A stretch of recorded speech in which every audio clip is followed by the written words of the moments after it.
Secondly, there will be no day-wise feedback form as I have been informed.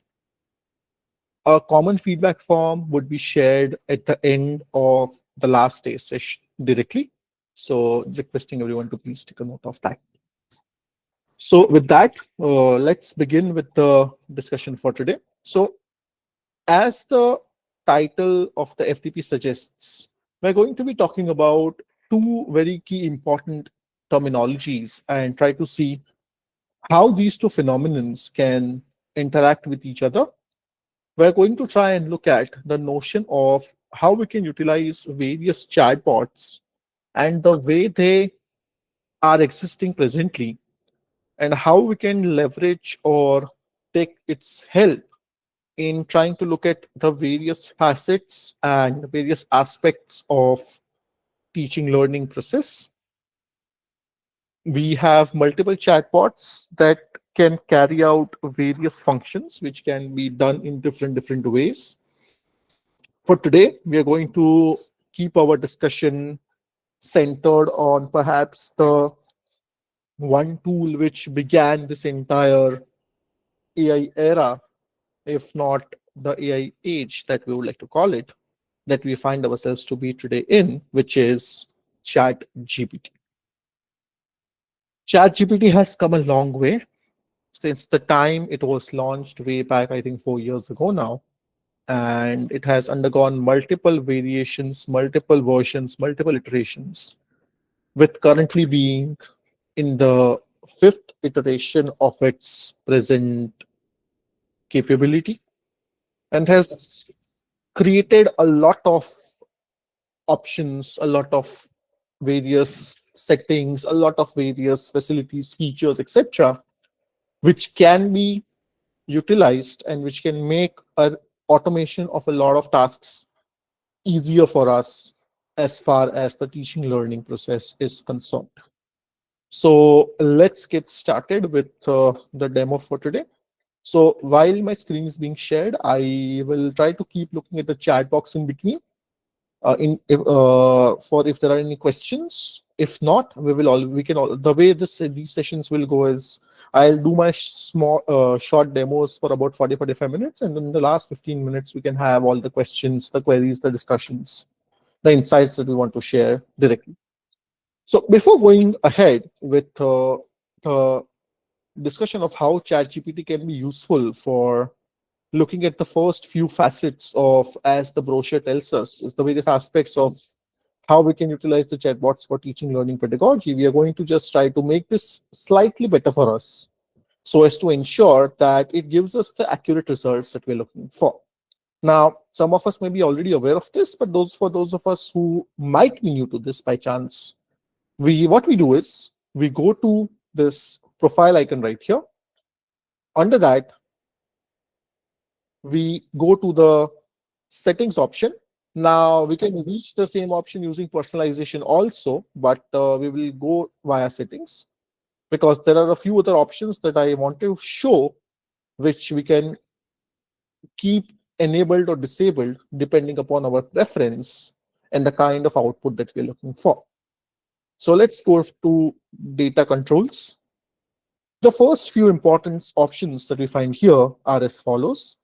So the first one is improve the model for everyone. So this is basically the updated version of the memory feature, which would currently I have turned it off, which would enable ChatGPT to learn from the inputs or the information that we give and make its model better. I'm going to turn it on again. Then this is something called as remote browser data. This has to do with its agent mode. We'll come back to that in a few minutes. I've kept it turned on. Then apart from that, the next important tab that is available here is under personalization, which is the third option right here.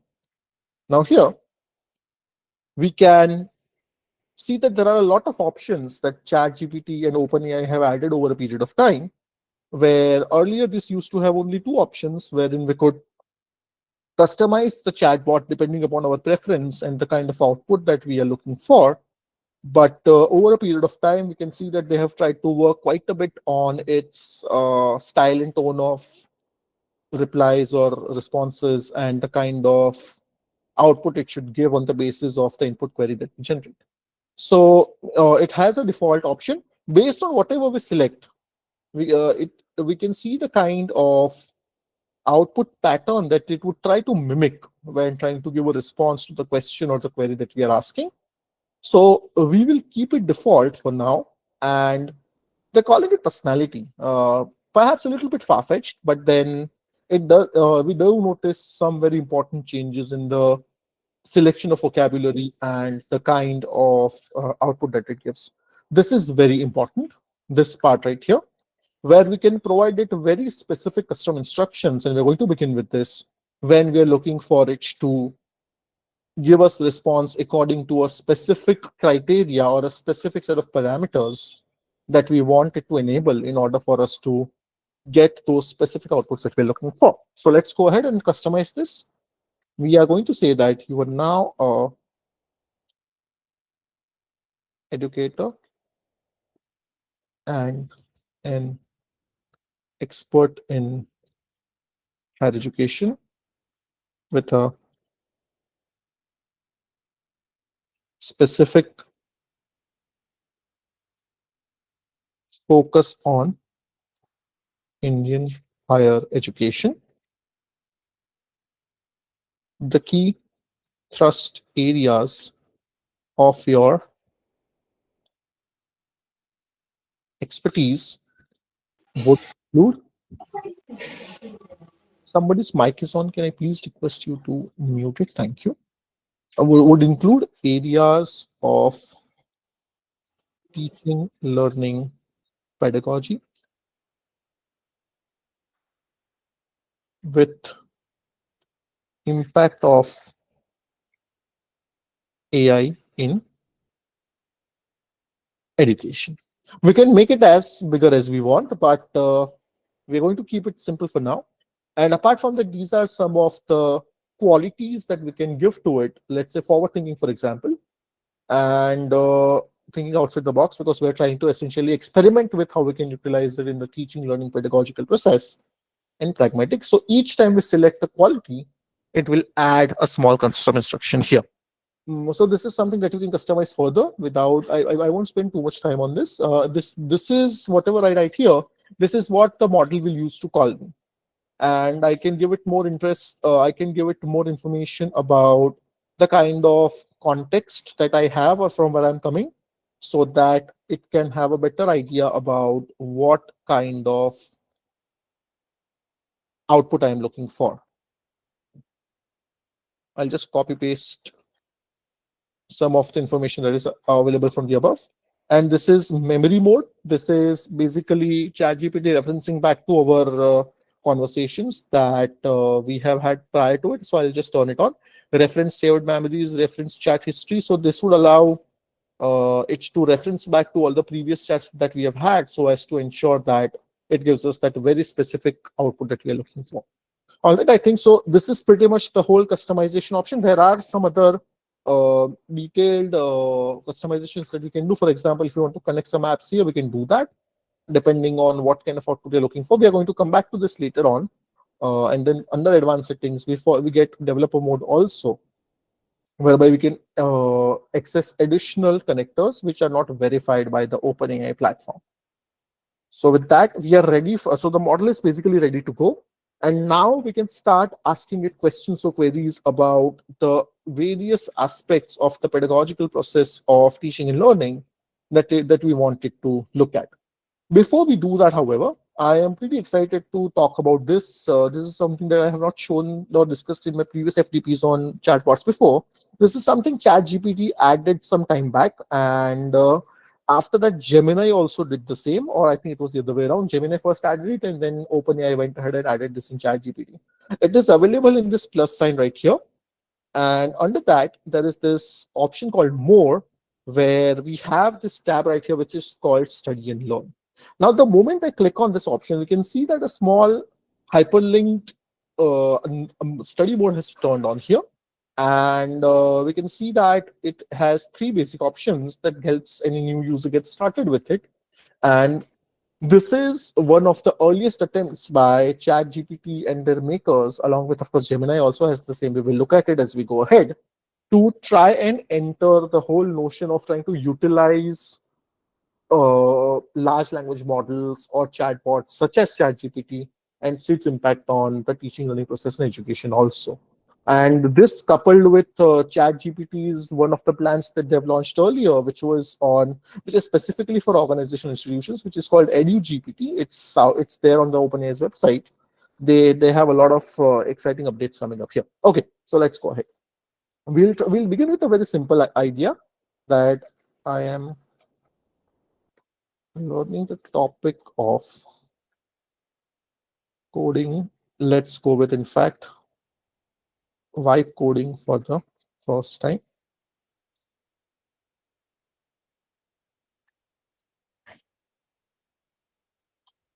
Explain it to me. Now, the moment I do this, it would take a few seconds, coupled with the customization that we have done, and keeping in mind that we have specifically asked for a thrust area of trying to look at AI in education. It will try to give us a specific response to the subject or the domain that we are looking at. And it will, as we can see, it will ask us a few follow-up questions, and it understands vibe coding slightly differently. And it is giving me responses is based on the subject criterias or the academic subject disciplines that are available, so as to try to ensure that it is getting the perfect question or the perfect direction in which we would like to go into. Let's say I am trying to learn the same from the perspective of communication studies.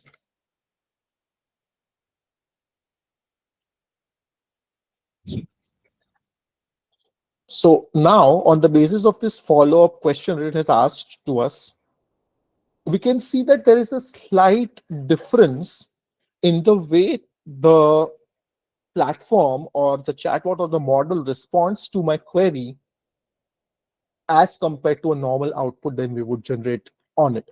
Generally speaking, whenever we ask information on a topic or an idea or a concept, it would give us, depending on what kind of output we've asked for, it would give us long descriptive paragraphs or bullet points or talking points for PowerPoint presentations and slides, if that's what we are looking for, on the basis of the query that we have raised. But here, it seems to be taking more of a guided approach where it is slowly trying to discern what is the exact nature or the direction in which I want to take my study into. So it's sort of trying to occupy that space of the guided learning model, where instead of trying to directly provide us with the answers to the questions or the queries that we have raised, it tries to understand the awareness level of a user or a learner for a specific topic. And on the basis of that, it tries to give us some talking points as we go ahead. So as we can see, it has started to give us some responses. We can see that the responses are pretty specific and pretty simplistic in nature. Because keeping in mind that the whole purpose right now here is to help us study and learn the topic. And as we can see, it starts from the typical WH approach, where it goes with the whole what, how, and where of the concept, post which there's a set of examples that follows. And after that, from here on, it will start taking the role of the, or it will try to adopt the conventional dialectical mode of learning, where it will ask us questions, and on the basis of the answers that we give, it will specifically customize and tailor there, that says right there on the screen, it will tailor the next step for us. So let's say we'll go one step further from here.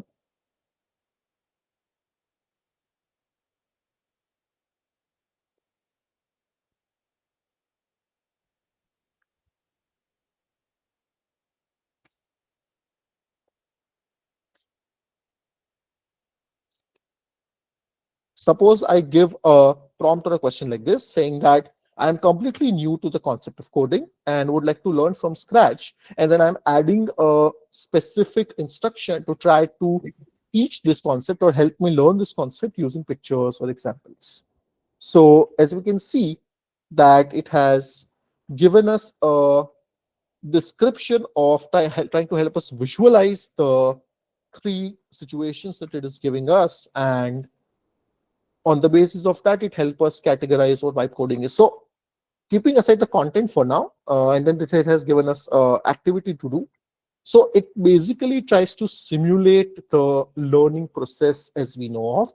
And the moment when we, I mean, the moment as this develops further and it is able to tap into its other pre-existing technologies, let's say, for example, Sora, which is its model for developing videos, or Codex, which is its model for writing code, it would be more specifically significant and would help us to visualize topics and ideas in a much more easier manner. There are chatbots out there which are already doing that, and hopefully this catches up to that really soon. And this is something that's going to be of key importance to be on the lookout for, as I'll just repeat one more time in case we have missed it. This is available under the plus sign in the more option under study and learn. Now we are back on the traditional chat GPT input output window. Now we'll go ahead with a few other important methods by the means of which we can utilize the idea of this chatbot that is available to us and see if it can give us all the necessary components, especially when we look at the whole process of planning for a course or a topic that we're planning to teach, and see if it can help us automate that or not. Now we're going to be doing this in two ways. We'll first try to follow the traditional input output instruction method, where I give it a step-by-step prompt, and then on the basis of that it gives me an output, following which we will see what the automated version of the same looks like. Let's say for we won't do it in multiple steps. I'll give it a very detailed prompt so that it tries to cover all of it together. Let's try and begin with the basic bare bones of a course outline, or what a course outline should look like. Let's say develop a 4-unit course on the, let's not say topic because it will make it very specific. Develop a 4-unit course for the subject, or we can use the term discipline, that is also okay, of business communication for MBA students. Draft the course outline in a syllabus format with all the necessary sections. Add 4 course outcomes for each of the 4 units. Presuppose a set of program outcomes for an MBA course, also 4 in number, and do the COPO and COPSO mapping process in a tabular format. Post that using Bloom's taxonomy. In fact, let's go with revised Bloom's taxonomy.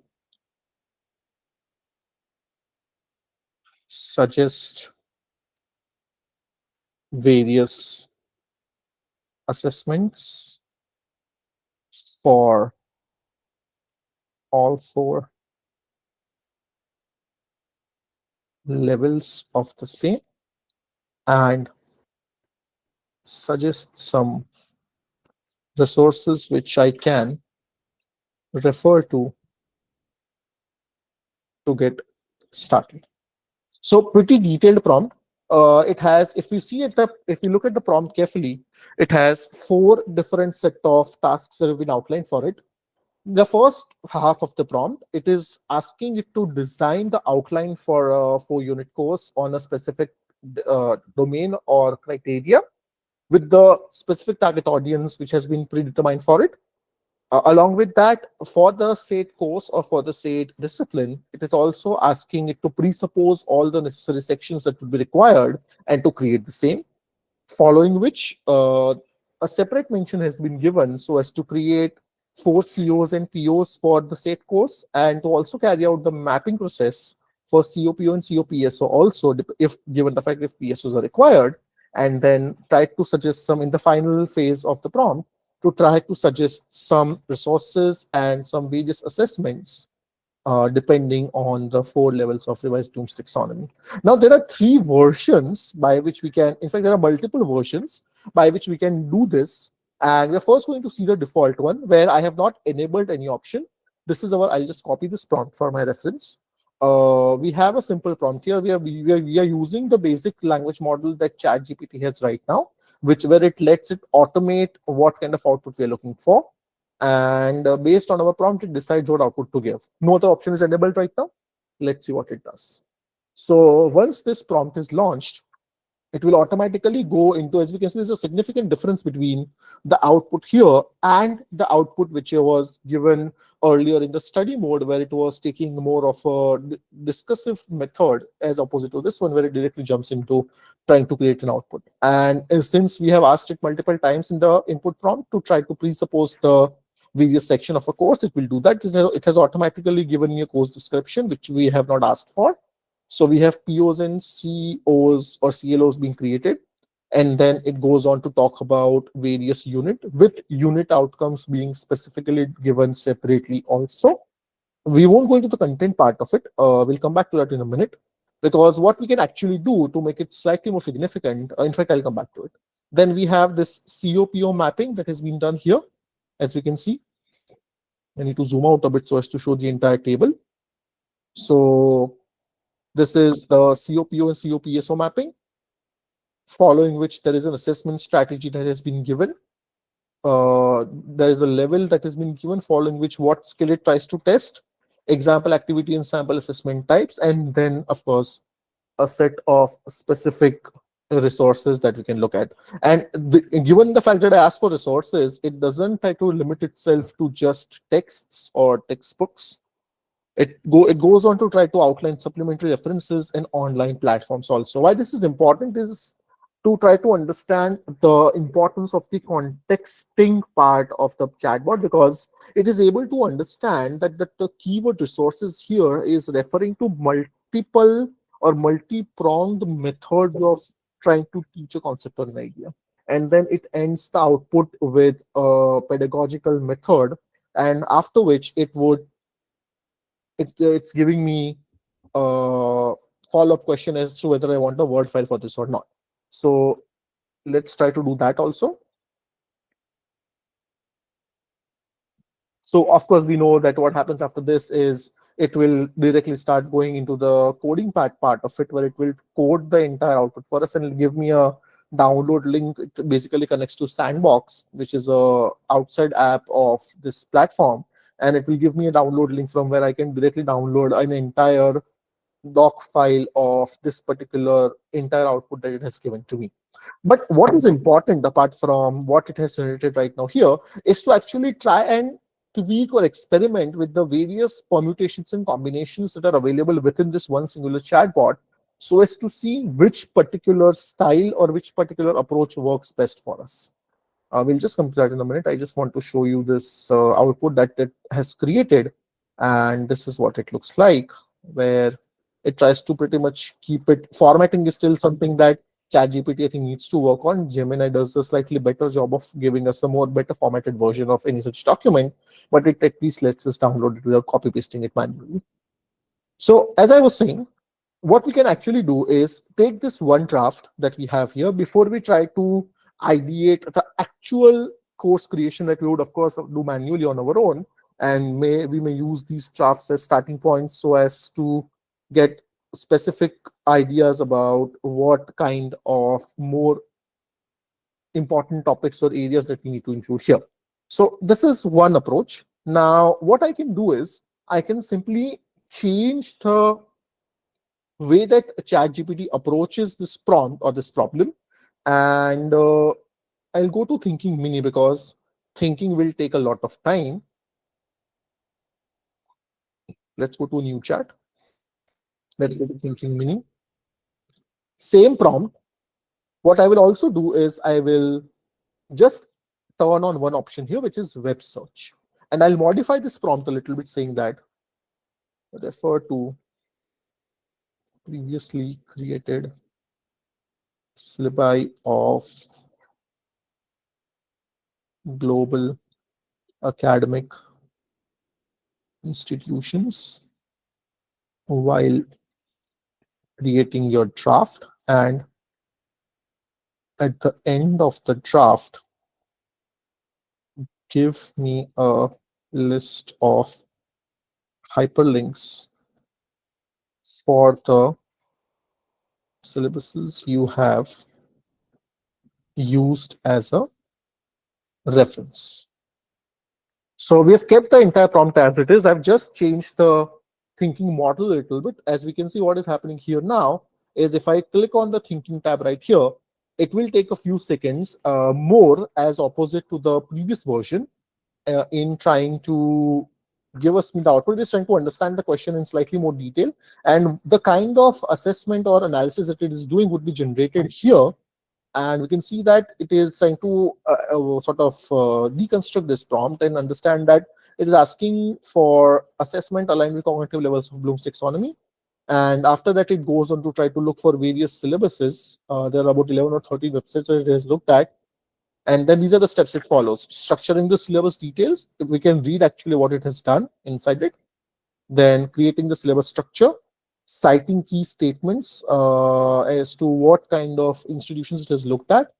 And it says that the user didn't explicitly ask for a Word doc in this task, but they've asked one first in a similar request. So this is happening because my memory feature is turned on. So this is a really good live example of what the level to which the customization can be done here, and the platform can be tweaked depending upon the requirement.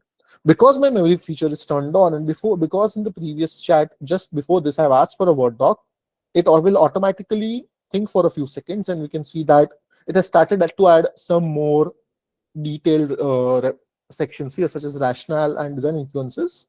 And we can see that the language is also slightly different as compared to the previous output that we had looked at. And apart from that, the overall output would be the same. This is basically a more detailed COPO mapping table that it gives to us. And this will take more time to generate because I have turned on the thinking mini feature. And now, earlier what it did was it gave us only a suggestive table for assessments. Now what it will do is it will give us assessments for each unit separately because the thinking feature is turned on. And it will also try to also parallelly give me a indicative criteria for the assessment for which it is creating the same. And not only that, if we can also see the kind of measurement that learning outcome is doing with the specific course outcome that we are looking for. And we also have an indicative list of rubrics coming in, which we never asked for.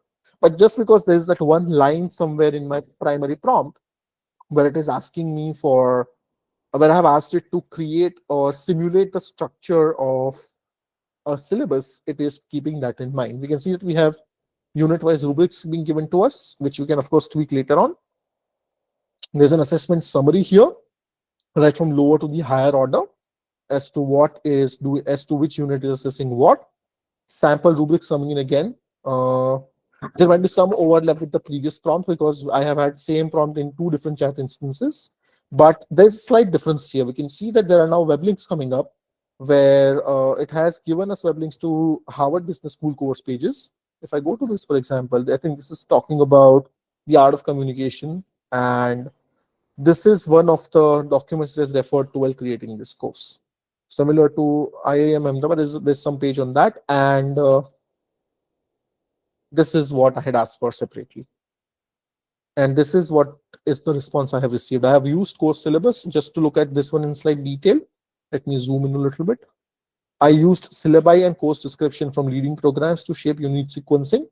and to look at specific aspects of business communication, right from speech practice to writing and data visualization and negotiation. And it gives me a detailed list of all the websites or pages or syllabi that it has tried to understand and reference from that. So and not only that, it can give me it gives me a set of follow-up things that it can do. Customize assessment weighing. If I want to do that, I can tweak that. I can export the syllabus into a doc file or a single editable Google Doc also. And I can also provide session-wise unit plan. So 12 sessions with activities, creating a detailed grading rubric spreadsheet and generate a sample assignment pack. Let's go with this one. This one sounds interesting. And because we already know that it can definitely give us the Word file. And then at the end of this, we have a list of sources that have been referred to. And these are the websites it has perused or has gone through while trying to give us this output that we are looking for. So I'll just remove this part from here. And within the same chat instance, we will give it the next important step, which is to generate a session-wise plan, which is a unit plan basically. And this time, let's skip the thinking part. We will take more time otherwise. And now it is supposed to do all of these things: create a detailed grading rubric, generate a sample assignment pack, etc. And since my web feature is turned on, it will try and go back and do the same, because it's in the same chat instance, and it will try to look at popular, already well-known examples, which typically we would manually hunt for while trying to create a syllabus or trying to create a plan on or a roadmap on the basis of which our sessions would be planned. So this is it here. Session 1 is supposed to focus on course launch and audience analysis. What all has to be done is syllabus walkthrough, icebreakers, a mini lecture on communication models, some activities on managerial audiences, some pre-class reading to be given, let's say a short article on audience analysis, and in-class deliverables, which is each pair can present their own audience profile. Similarly, we have a detailed plan coming up for each of the 12 sessions that are supposed to be done for the discussion or the duration of this program. And this is a detailed sample rubric template that it has given to us for various assessments. Let's say, for example, that the first assessment is something of a written submission, which is a written proposal or report, wherein there is supposed to be criterias or weightage distributed of about, I think, 100 marks, if I'm not mistaken. Yeah, there we go. And each criteria has been separately ranked right from excellent to needs improvement. That's the grade, basically, grade A to grade F, and how each grade is supposed to be given. Same would be given for presentations also. As we can see, this is it right here. And all of this can be directly imported in a Google Doc file so that it becomes very easy for us to sort of look at it. And this is a sample assignment pack so these are templates or starting materials for any kind of write-up assessments that we want to do, that we want to share. And this is, I think, a data set for any assessment that will be required. So basically, the primary point of importance here is to see that the tweaking of the models can actually give us the exact output that we're looking for, and can give us a pretty strong head start and save us a lot of time in trying to collate and collect all the information that we would probably would look at manually prior to the existence of these chatbots. One last demo, same prompt, but let's try to automate the entire process this time. This is by far one of the most interesting things that ChatGPT has done. It's pretty limited right now, because I think the amount of power or the amount of tokens that are required for this to function is even with my, I mean, I'm using one of the more premium versions of the platform. I have about 39 such instances left, which are supposed to be used till November of 3. This is called the agent mode. With agent, it can automate a lot of things. And the moment when I turn on the agent mode, we can see that the output has completely changed. So let me turn this off once more. This is what it looks like normally. Let me go back to auto, otherwise it will take a lot of time. I'll click on agent mode once again. We can see that a lot of new options open up for us directly right here. So first these are the suggested prompts as to what it can do. Then if you want to generate reports, if you wanted to perform an action, create a spreadsheet, build a presentation, etc. So let's try to go with a report. Let's see, because essentially what we're looking for is the form of a creation of a report only. Let me try to just copy paste the prompt from the earlier chat instance so that we don't have to type the entire thing anymore.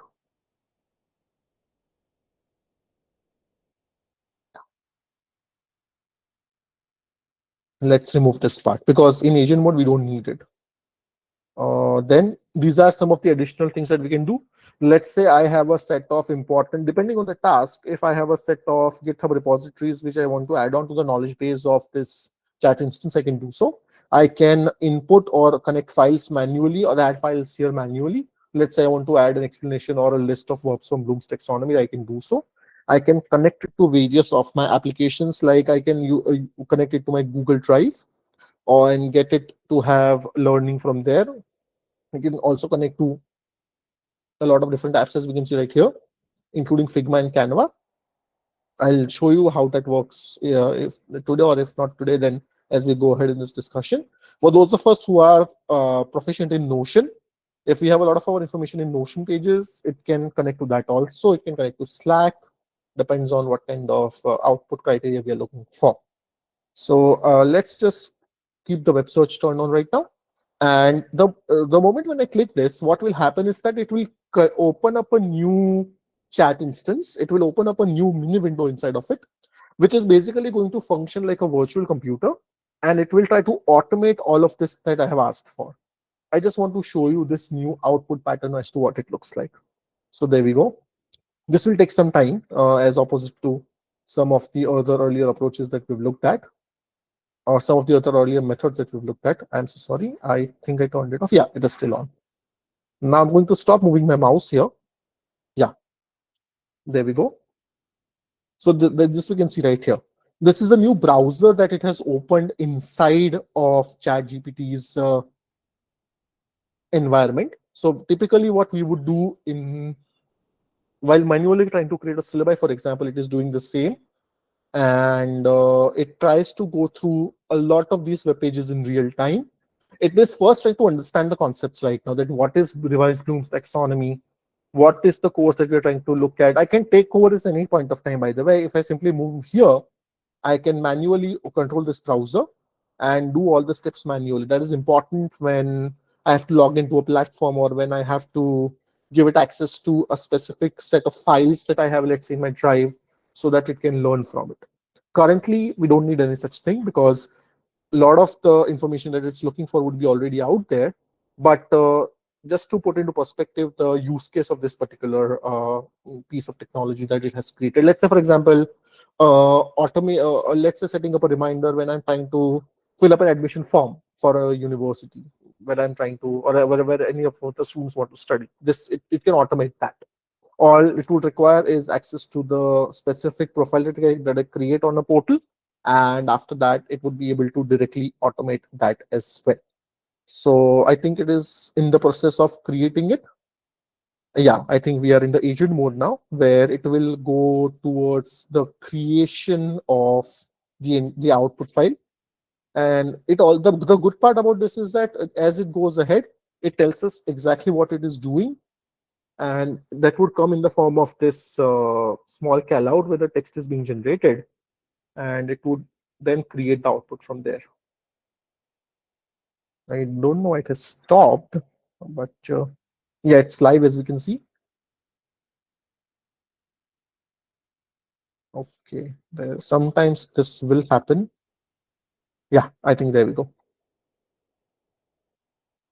So this is all the code that it is writing, sort of to collect all this information together. We can see what all it has done here, and the same kind of output, but automating it at a much larger scale and expanding the scope of the search base to a very large extent, as opposite to what it did with, let's say, the thinking model or the normal input query that we would have run typically. So we'll just let it run. In the meantime, I think I can actually open another chat window and we can go ahead Apart from this, we'll come back to this as it finishes because it will take some time.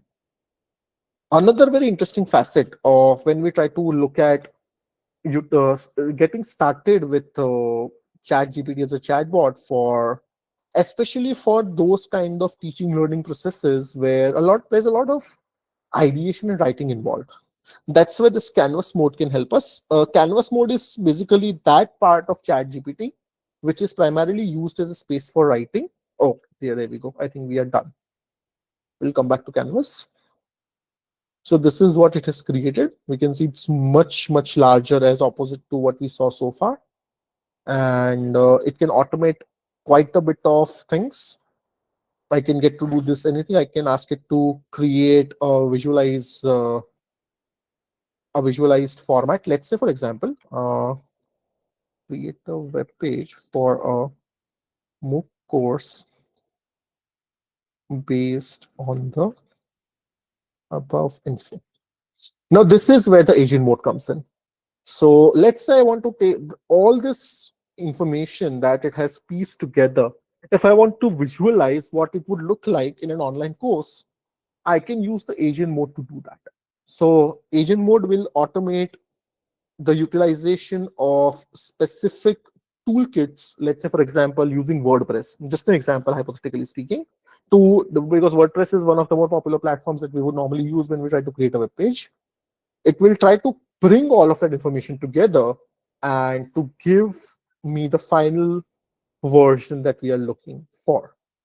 But it says it very clearly. It says that we'll use the internal CSS for a decorative layout. It will be a static and functional page, which means that the web page won't be live. What we would be able to see is the visualized version of the same. So it will show us what the web page would look like if it were live. So I think we'll let it get created in the meantime. Or is it ready? Don't tell me. Yeah, there we go. So this is the agent mode. With one single line prompt, it can create this. This is a live HTML page. It's not live on the web per se, but it's running on my local machine. But it helps me visualize what all the tabs or the areas that I want to add on here. I can do that. So this is what the agent mode does. It's capable of doing everything, right from booking something as simple as booking a movie ticket to something as complex as this. Coming back to my last part of the demo, for today to help us get started. So Canvas is sort of like uh, a very loose comparison, but Canvas can be compared to the word processing documents that we use, right from its very simple iterations of Notepad to the present version of Word files that we have today. And this is the space where the writing happens. For example, create a, let's say, no, let's give it the same prompt. Same prompt, but what we will notice now is that a new subsection will open up here. As we can see, it has opened up inside this dialog box in ChatGPT. This is the canvas inside of it, and as the name suggests, it is supposed to be more on the creative side. So this basically helps us iterate multiple versions of the same summarized document that we are trying to create and see what minor tweaks or changes can be made without losing the primary context or the primary information that we're trying to look for. So it will of course, refer back to the previous 4 chat instances that we have had. But what I want to show is the part that comes after it. So once it has looked at everything, it will give me all these references, everything that we have looked at for now. But what I can do is I can actually, there are 2 options here. One is called download, where Canvas, as we can see, allows us to download it in multiple formats now. If I go to PDF, we would be able to get a much better formatted version of as compared to what we see earlier. See, this is the power of Canvas mode. It formats a lot of things up to a very large extent. Even with Word also, it would be much better as compared to creating a Word file directly as we saw earlier. Yeah, there we go. We can ourselves see the difference between this file and the previous one that we saw earlier. Right? And then comes the main part where if I go to edit, it will create this kind of a dual-sided chat window for me where any changes that I want in this draft, I can simply ask the platform here. And in fact, for that matter, I can speak to it also. Let's try that for a second. Give, enable mic access. I think I have disabled my mic access. Okay.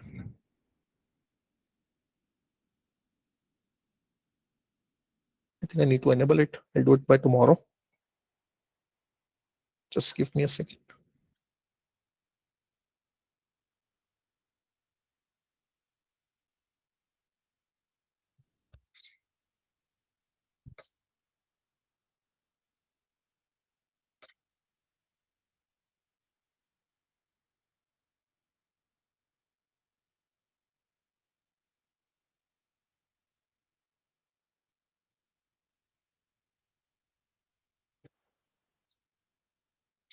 Okay, I think since I'm using my earphone, I think that is why it is not working. I need to enable it. I'll just come back to that in a second. But I could have asked for it, but I can simply write it just as well.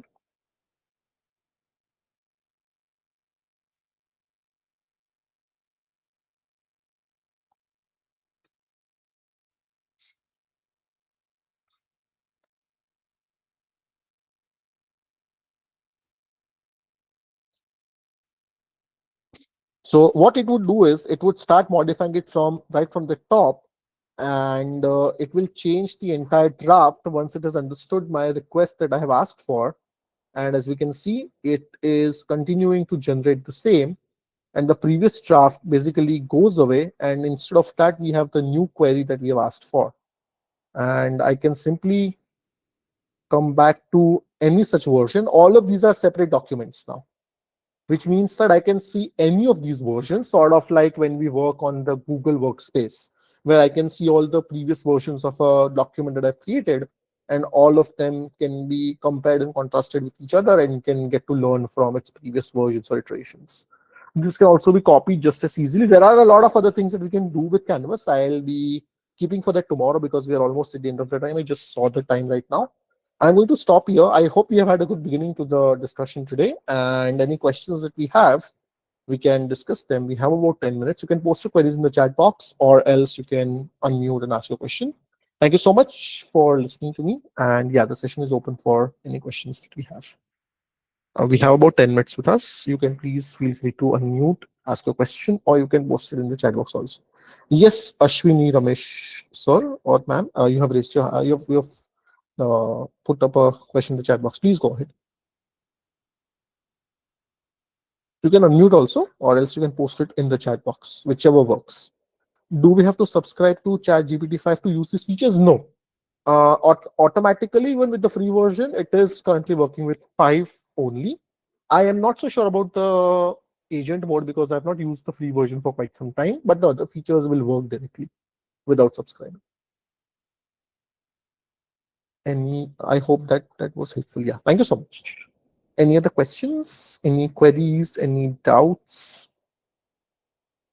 Anything anybody would like to share? Please feel free.